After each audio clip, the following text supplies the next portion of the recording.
Halo, selamat datang kembali. Baiklah, pada video kali ini saya akan menjelaskan singkat tentang salah satu cabang keilmuan para pertolongan pertama, yaitu penilaian.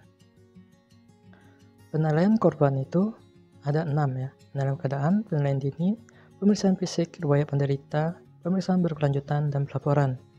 Pada video ini saya hanya menjelaskan tentang penilaian keadaan.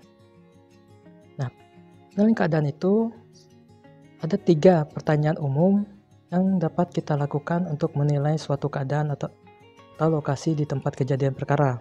Pertama itu bagaimana kondisi pada saat itu. 2. Kemungkinan apa saja yang akan terjadi. 3. Bagaimana mengatasinya.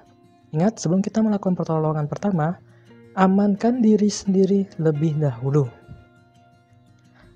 Untuk pertanyaan apakah keadaan aman? Ingat ya, penilaian keadaan tempat kejadian dan lingkungan akan memberikan informasi yang bermanfaat bagi penolong pertama dan akan memastikan keselamatan pelaku tersebut. Keamanan tempat kejadian itu pertama itu perlindungan terhadap diri kita sendiri, perlindungan terhadap penderita, dan termasuk perlindungan terhadap penonton. Ingat, bila keadaan tidak aman, maka usahakan amankan dulu. Bila tidak bisa, maka tidak boleh masuk. Kita jangan masuk ke lokasi tempat kejadian.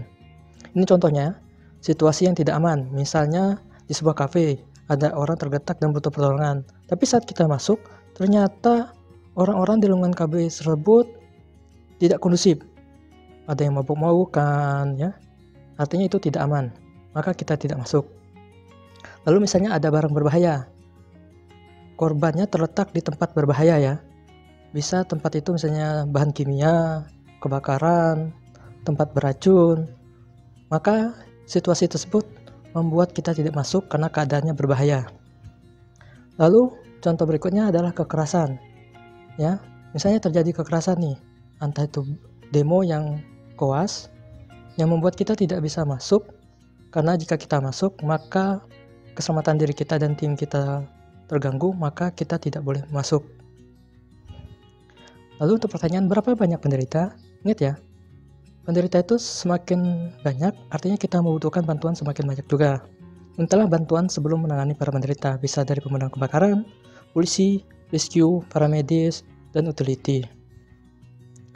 Untuk penilaian keadaan ada beberapa poin ya. Pertama itu keselamatan terhadap semua, keselamatan penderita, mekanisme cedera korban, mengenali dan bertindak, stabilkan dan pantau, lalu meminta bantuan. Mekanisme cedera, mengevaluasi gaya-gaya yang menimbulkan cedera. Mungkin akan bermanfaat untuk mencurigai terjadinya luka dalam. Dapat diperoleh dari penderita, keluarganya, saksi mata, dan pemeriksaan di tempat kejadian. Itu untuk kita mengetahui mekanisme cedera dari korban. Nah ini contoh ya, Infak 1 misalnya terjadi kecelakaan kendaraan dan dia menabrak pohon.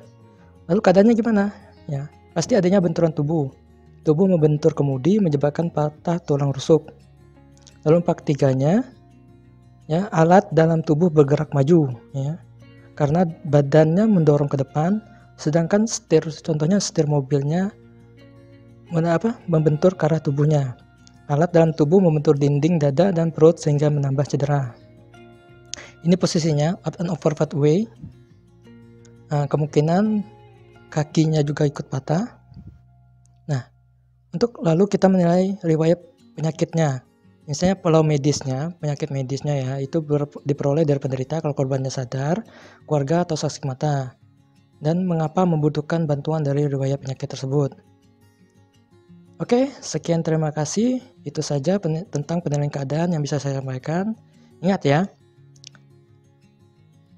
cabang keilmuan Palang Merah Indonesia itu banyak ya, terutama pertolongan pertama. Saya hanya menjelaskan secara singkat apa itu penilaian, terutama penilaian keadaan, ya.